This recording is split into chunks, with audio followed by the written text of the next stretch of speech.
Good day. My name is Talhah Patelia, and I am 15 years old. I am from South Africa and I represent the Imbewu Science Foundation. My project is Scietmeer 6, Precision Robot and Mobile Science Lab, which falls into the engineering category.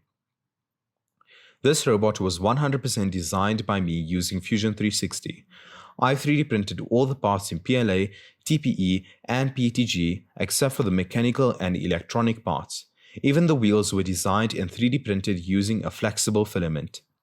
The legs are based on the Robotic suspension, which is the same suspension used by NASA's rovers.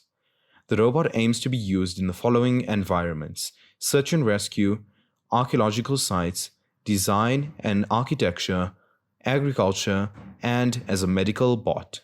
The robot is fitted with an Arduino Duo, which communicates to the relay, which obtains information from the temperature and humidity sensor, ultrasonic sensor, weight sensor, moisture sensor, and hydrogen sensor. The Raspberry Pi is connected to the motor controller, which is connected to the DC motors.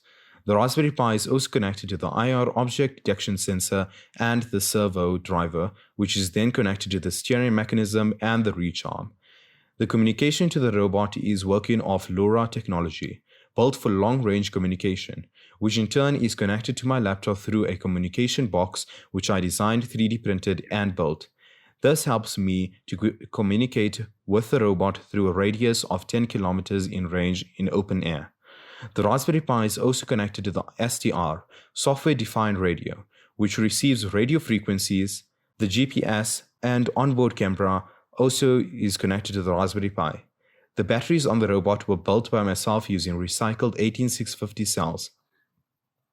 I tested the robot in a cave at the Cradle of Humankind in South Africa and on different types of terrain such as tile, wood, grass, gravel, and on a slope.